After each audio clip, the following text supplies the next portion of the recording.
and welcome to A Woman's Heart. I am so excited to share this conversation with Tamera Alexander today. Welcome to the show, Tamera. You. Thank you. This has already been fun chatting before, so I really look forward to the next few minutes together. Yes, it has, and I knew this was going to be a rich conversation. I was just all reading the one book of yours, which now I have many more on my to be read list, and hearing how highly Deborah Rainey speaks of you. I will throw Oh, that one Deb, in I will because pay you later, Deb. I'll pay you later. Yeah.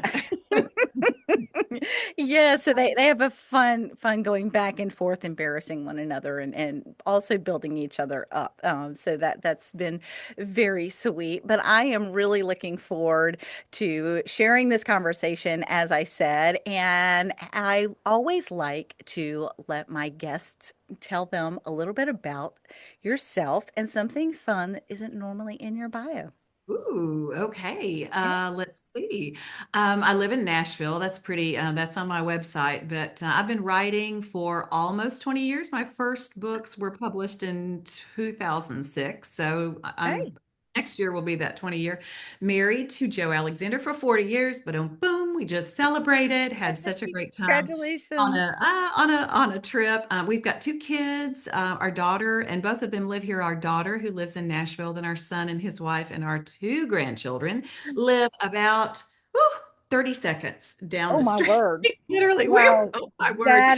That is such a It is blessing. it is so fun. It's so fun. When we were building our house last year, they said, they said they were looking for a home. And long story short, they said, "Do you mind if we build down the street?" I was like, "Are you kidding? Are you sure you want to Oh, build down?" let me think about this for a minute. I know for a hot second. I know. So we get to keep the kids on Tuesday, Thursdays because our daughter-in-law is a counselor. So she packs Ooh, all of her clients into Tuesday, Thursday. And there you so go. Joe and I are Graham Tam and Papa Joe on Tuesday, Thursdays. And Oh, we just wonderful. so, but loving life here and something that's you may not know. Let's see. Well, it's a current thing I've got going on. I Hey, feel like I should say hello. My name is Tamera Alexander, and I am a peach truck addict. I follow the peach truck. Do y'all have the peach truck where you are? It's no, the no, we do not. another Not here thing. in Virginia. Another thing. But I just had, I'll show you. Yeah, I'll show you my bowl. See, I just finished a huge bowl of peaches. Oh my gosh. Yeah, so, but anyway, and with that protein yogurt, I know this is a silly thing to probably talk Hmm. about. That triple protein yogurt, oh my word. So delicious. But Wow. I'm a sweet addict, be it fruit, be it sugar. And I was keto for about 6 or 7 years, and I laugh because I said was keto. But God really taught me a lot through that journey, and He did break that cycle. But it doesn't mean that I don't still enjoy it on occasion. So Okay. anyway, Okay. Well, and yes, and he's made all of us differently. And so for some that works, and for some it doesn't. it doesn't work.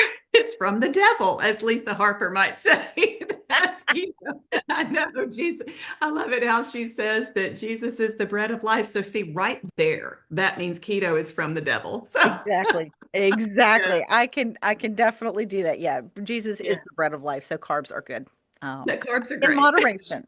In moderation. We want to Moderation. practice moderation and balance There you in go. all things for healthy living. We don't want anybody to fall off the wagon and think we're promoting Dragon, so for to speak. healthy Yeah, habits that's and right. that. But yeah, no, peaches sound great when you hopefully do get some good ones in Tennessee. In Virginia, sometimes you can. I Can had a you? good box the other day. It was really, Oh, really nice. good. Yeah. Yeah. I'm not sure where they came from, but they were delicious. It's Yeah, tough to get them in yeah. the store that Love the that are really love the season, which seasonal things, which that man, that'll preach, will it not? We were just oh yeah. talking about seasons of life and everything else Hmm. to enjoy. So, but now is peach season, and I am eating every box I can find. So, Okay, very good. And is you are in the season of writing books and have for the last 20 years. And I had the pleasure of cruising through because it was hard to put down one of your more recent books called A Million Little Choices. And this is a little bit different because most of your stories, as I've noticed, are more historical fiction, and you like to set them at different places around Tennessee or whatever in plantation homes and set them in that time period. And so this one was more of a dual timeline.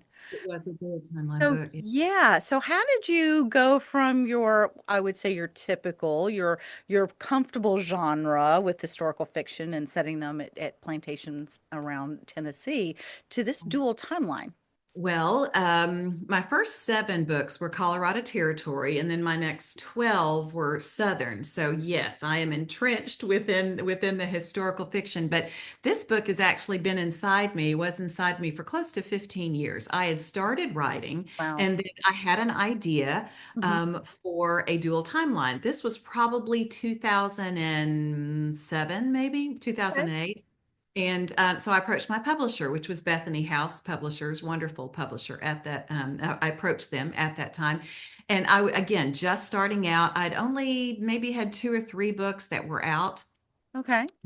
historical, and they said, we would really encourage you to hold the line and just build your readership. But I had, my author friends, they were writing chick lit. They would go over here and write cozy mystery. They'd run over here and write a contemporary, and I thought that just looks really fun. But they very wisely, Bethany House did, encouraged me to stay the course and just write. So I tucked that book away until years later. And then Jerry Jenkins called one day and he said, and I knew him through a writers association. And he said, hey, he said, Focus on the Family from Colorado Springs, Colorado is starting a fiction line, an adult fiction line. Hmm. Would you be interested in doing that? He said, I'll be the editor. And I said, yes. As soon as I heard he was going to be the editor, because I thought I would love to learn from Jerry Jenkins. So it was Jerry. Yes. It was Jerry who was the editor, and it was Chris Fabry, Angela Hunt, and then me, and we started that fiction line. So, but this book, he asked me. He said they really would like a current story from you, or a not historical. And I said. So a contemporary, I said, I do not write that, right? And he said, I do, but I think you can. So, and I said, well, there is one story I've had all Hey, these years. And ta-da! So God's there you timing is go. perfect. And then Yeah. sent that to them and they said yes. And so there we are.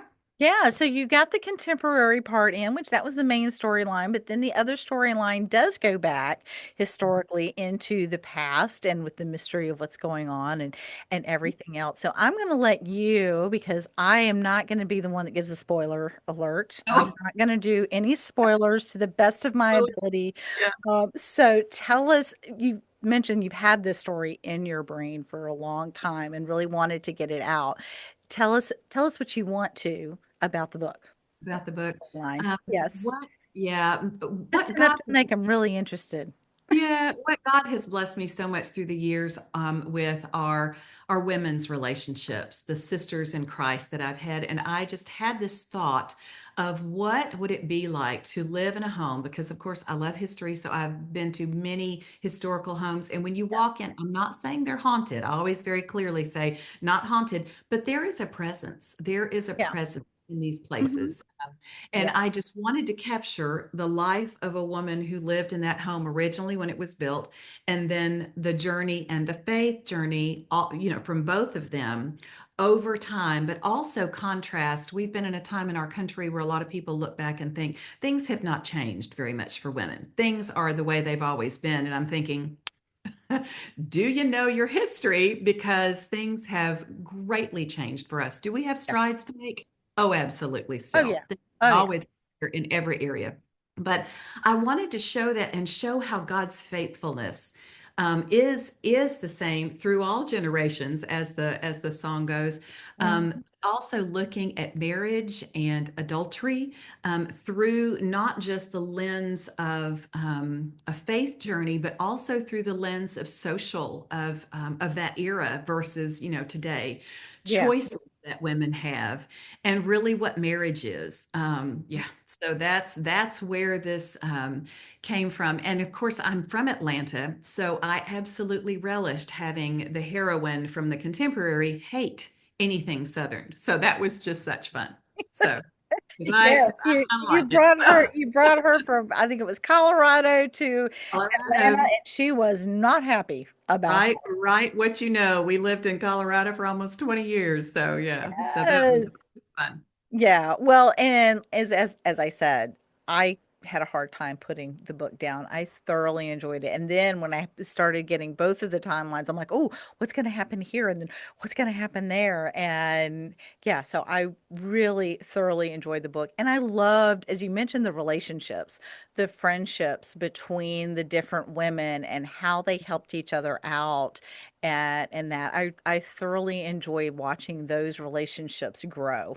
Oh, good. Well, thanks. Thank you. Thank you. Yeah, they each had those mirror characters, as we like to, but I just, yeah, and I loved all four women, or were just really something. But I'd never written a dual timeline, and I'd never written a first person. So it was my first person POV Oh, story, and my first okay. dual timeline, and my first contemporary. But what I really appreciated about it was Jerry and Focus on the Family, which is Tyndale too. They work with Tyndale Okay. in some of their aspects, but they gave me the freedom to not do it as a regular dual timeline, because, like you said, when we finally get to the historical, this is not a typical dual timeline. In fact, some readers say, "I wouldn't call this a dual timeline. It's just a story with both timelines." So Right. because Yeah. A well, story within a story. yeah, a One story story within a story happens a because couple, we don't, hundred, yeah, because we couple don't hundred years ago. typically, you don't, it's not chapter, Yes. back and forth. So because that's not specifically what I like personally, so I just kind of let the story, and that's what Jerry said too. He said just let the story tell itself, and so I did, and it was just a pleasure. It was really Yeah. Yeah. And just, I would agree with that because there was a point where I'm like, we haven't even gotten into the other time period yet. When is this coming in? Because but it has to do with it the stays, house, right? yes, it does. That's It does the have to house, do with the character, house. the house holds lots of secrets. Yes, So the house does. And then when it finally does get brought in, you're like, oh, okay, here we go. Here we go. Well, and as we mentioned before we started the official recording, is that stories can help teach us things. And mm, we learn through stories. That's how Jesus taught. He taught through stories, and we can learn so much. So even if it's a fiction book that we can enjoy just escaping into, there are lessons to be taught and lessons to be learned in that. And I would love for you to, I mean, I think I know some of the ones that I got from it, but I would love to hear what you are hoping people will get out of it. oh, one of the overarching things for me was God's faithfulness, and that even when you don't necessarily see Him, when you look around at your circumstances and you can't see evidence of Him through the pain and the hurt. A preacher that I loved used to say, "Don't judge God by your circumstances. He Mm, is much bigger, so yeah, much bigger." Than that, and we see that in David. We yeah, see that we see that with Deborah. You see it with Hannah in the Bible, where they're reaching beyond their circumstances and they're still clinging. They're clinging to that faith and to the faithfulness. They're not clinging to their faith. They're yeah, clinging to the faithfulness of God, because it's His faithfulness. So that was something I really wanted to explore in this.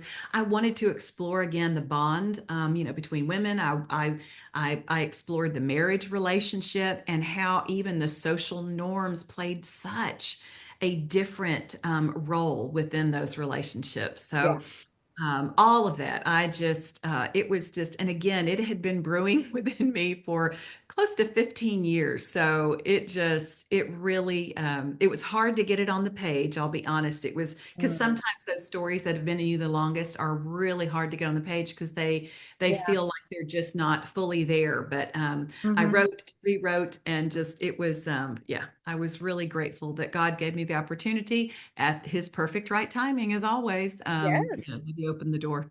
Yes, yeah, and I like the theme of forgiveness came up Mhm. for me in having to forgive, and also that allowing God to open our eyes to our stuff and being accountable for what owning our own stuff, I guess, Right. Yes. and not always necessarily blaming our circumstances or blaming other people when Yeah. it's so easy to Oh, do. yeah. And I know I'm guilty of it many We have times. a we have a sign just right out here of my office. It's on the, I think it's actually on the front table when you come in. It says, I didn't say that it was your fault. I said I was blaming you. I love that. I didn't say it was your fault. I said I was blaming you. And is that not kind of encapsulate our current Yeah. society? Well, it's not my fault. You made me mad. I'm sorry, what? You made? No, no, no. We each Yeah. own our emotions. We own that. But also within a million little choices, there is forgiveness. But even with forgiveness, there Mhm. are choices. There are And God, choices and there are and still God consequences. there are consequences, and God, I mean, even though you can forgive your spouse, Jesus allows, and the word allows, if you cannot, you might be able to forgive, but you cannot mend that trust. You cannot, he does allow for that couple to separate and then to divorce. And so that is something that I remember Focus on the Family. I said, am I going to have to come down on one side or the other firmly? And they said, we will leave that to you. So I Oh, was able to explore that fully and deeply in the story. And I really, really appreciated that. So, yeah. so we, Yeah. we end up seeing, of course, what side Claire ends up, coming down on. So, and she's so influenced by Charlotte, which is the woman in the Yeah. historical story, Yeah. and her journey. Well, Yeah. and I think you did a good job, and I think I can say this without too many spoilers, or without any spoilers. is, and I think you did a very good job of navigating that marriage relationship and the broken trust and the betrayal in there. You handled it realistically. And gently, but also but it was real. It was real, but you weren't necessarily bashing. It wasn't a male bashing. It was all whatever else. It was more an exploration of how things could progress. It wasn't like he was a terrible, horrible person and whatever, and she was just all sweet. They each recognized the part that they played and the choices that they made, and how they affected the other person. Yes, agreed. And that's something I was a women's ministry leader for close to 20 years, and so many women shared their stories with me. And sometimes it was the woman who had strayed, sometimes it was the husband who had strayed. But then also Focus on the Family opened a lot of their videos, between couples with their permission, of course, in how they had worked back and forth through this. Hmm. And so just taking all of that Hmm. and putting it into, because it's never, I mean, it's a slippery slope, It and is. it's really quickly, and it just starts with a slight touch or even just a lingering look. It's not like either of these people are horrible people. Wonderful Yeah. people make mistakes. Wonderful godly people, Yeah. hello, look at the word of God. It's full of people Yeah. broken, broken, broken, broken. One thing I've prayed for my family forever is, Lord, would you break me until I'm wholly yours? Lord, would you break my husband? Would you break Kurt, our son? Would you break Kelsey until they are wholly, wholly yours? Whatever you need to do. And that spirit came in toward the end of the book too. It's just Mm. to break me until I can walk in whatever I want to walk with you, and I want to be centered in the middle of your will, no matter what that means for me in my Yeah. life. And that takes, again, not your faithfulness, but understanding and growing wiser, deeper into the faithfulness of God, that He will never leave, He will never forsake, and He's always out for our best and our good. Yeah. So, Yeah, he is. And the other idea that comes up as you were talking was the idea of idols, in that we can so easily make a marriage, a relationship, a career, a goal. We can our make. children, Yeah, our our children. children. Yes. Yeah, as a mom, our children, we can so easily make that the idol. And we don't realize it because, oh, well, we're supposed to put our children first. We're supposed to make our children a priority. We're supposed to make our marriage a priority. We're supposed to make they're good things, Mhm. But then, as you mentioned, it can be a slippery slope to then let them replace God in our lives, and we end up leaning more on that than Yeah. on Jesus. And it's easy to do because, our husband or children or whatever, they're the things with skin on that are right here. Yeah, yeah, they're the temporal. They're Yeah, here, and the other stuff is just kind of more almost ethereal at yeah. times. Or we're so distracted in this culture. It's so very Mhm. distracted, so many ways. Kelsey, my daughter and I were talking about how we may have too many ways to get in touch with each other these days. There's texting, there's emails, there's Facebook, there's messages on Instagram. I mean, it's just all of this stuff. And it was like, and she said, well, you haven't checked your messages over here. She said, I sent you three things. I was like, oh, for the love, but it's so It easy to is. be distracted. And Mhm. like you said, to pay attention to the temporal when a lot of the temporal is just that. It is, I mean, that's the meaning of it. Only people will last. And I try to remind myself that so often. If it's a choice between this or people or something or people, Yeah, uh, man, choose the people because yeah, those are what, mhm, and that's also a crux of this story is yeah, be careful and be careful with the people you love, yeah. especially those you love and know the best. Hmm. Yeah, Uh, because typically they are the ones that end up suffering the yep, most when we're going after things because they're like, oh yeah, they'll be there, and they'll it's be here. so easy to take that for granted, to take Yeah. advantage of them or take them for granted, and then next thing you know, after you've made choice after choice after choice, it's that slow fade. It's like one little crack, and then it gets into a little crevice, and then the next thing you know, you've got this ditch, and then now it's really a wide gap, and you go, wait a minute, how did this thing form? And it's like the water that goes through and just slowly erodes things Mhm. one choice at a time, and it's a very slippery slope that we can all easily fall into. And something that Joe and I have been through, again, just celebrated 40 years this past December, was there are seasons, and something a friend and I were talking recently as well, and another mutual friend had just shared that she and her husband are separated, likely looking toward a divorce. And she said, she said, I think they just drifted apart, or whatever. And we started talking about that. And I said, yeah, and that is, I mean, that is true. Joe and I, during our marriage, I mean, with young children, Oh oh yeah. gracious, that's a very dry season at times. Or Joe and I we're part of starting a church in Colorado. We were both just running different directions.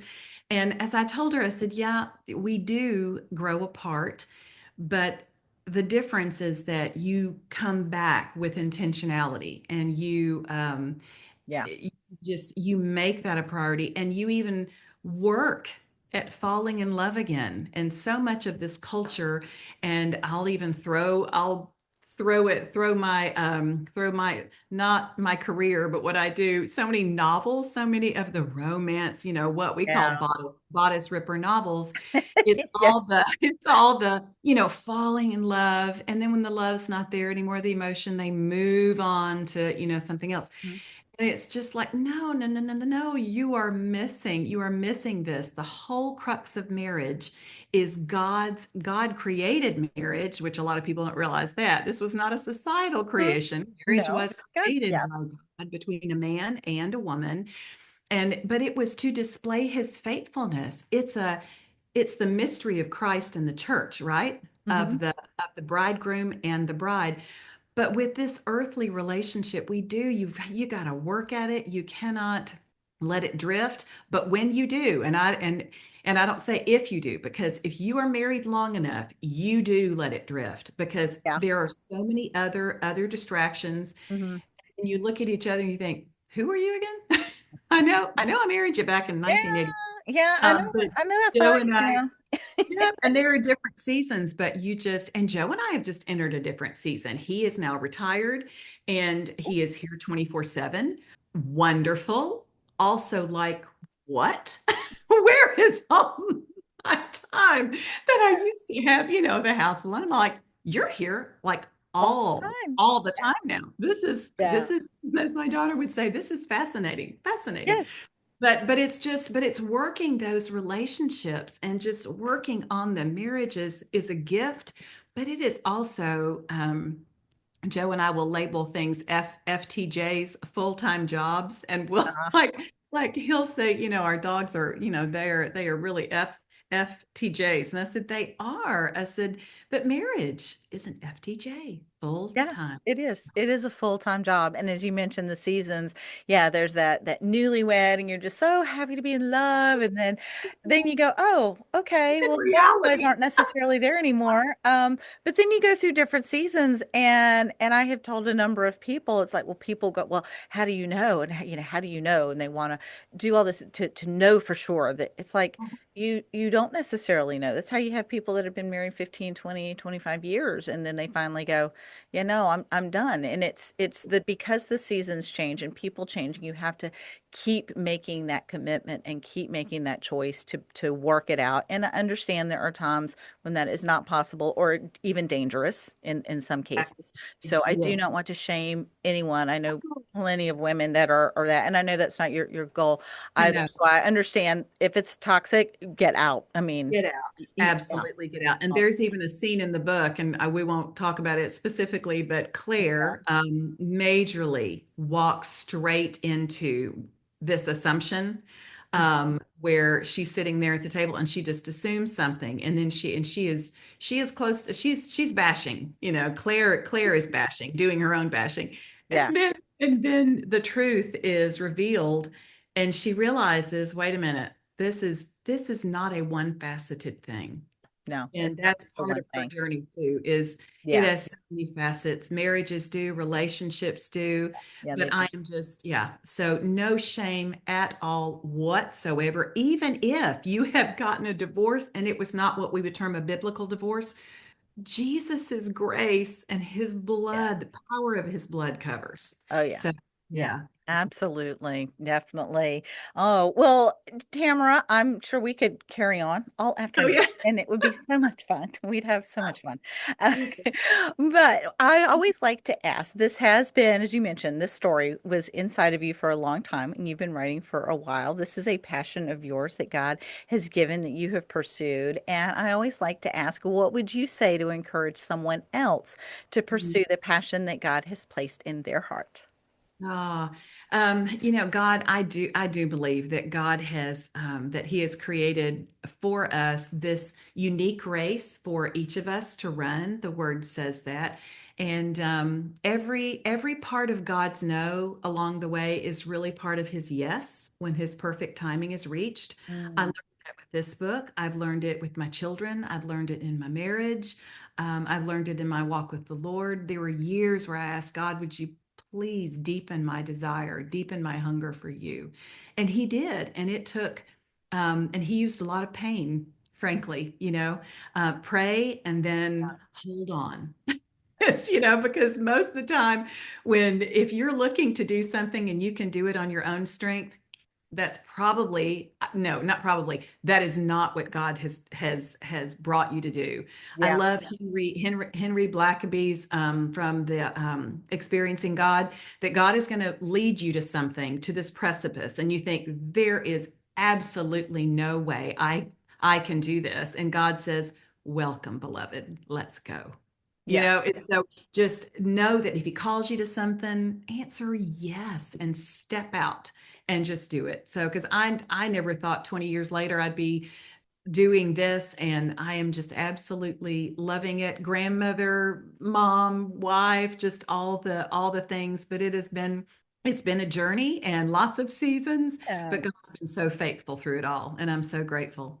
And That's I want to say thank you to Deb Rainey for putting us in touch. Deb yes. Rainey, our writing critique partner for 25 years maybe now going on. Wow. So she has a lot of dirt. So I'm so grateful that you've already talked to her You because want to keep her as a friend because there's I no would telling love what she to. could I do. would love to. I would love to. So, but Oh that's my it. gosh. Thank you for letting me join you, and just Oh, love to yes. all of your followers and your listeners. Yes. Well, and I appreciate your taking the time out with your busy schedule doing all these other things. And Tamara, if somebody is interested in connecting with you, getting your books, whatever, what's the best way for them to connect with you? It's Tamera Alexander at gmail.com. tamera.com, Tamera. Okay. If you, yeah, and that's my, at, oh, I said at gmail.com. I think I gave my email, which is fine. That's my author email. But I was thinking there's a gal in Australia. She spells hers Tamara. For 20 something years now, we've been getting each Oh other's emails. my So gosh. yeah, we've got to be Wow. very, very good friends. Tamara in Australia. But it's tameraalexander.com. Okay. Just my website and everything you need to know there. And there's a contact button. So if you'd like to reach out, do that. I'd love to connect. There you go. Very good. Well, we will encourage people to do that and include your You. website in the show notes. And thanks again so much, Tamara, for your stories and for taking time to spend with us today. Thank you for reading and blessings to you and all you do.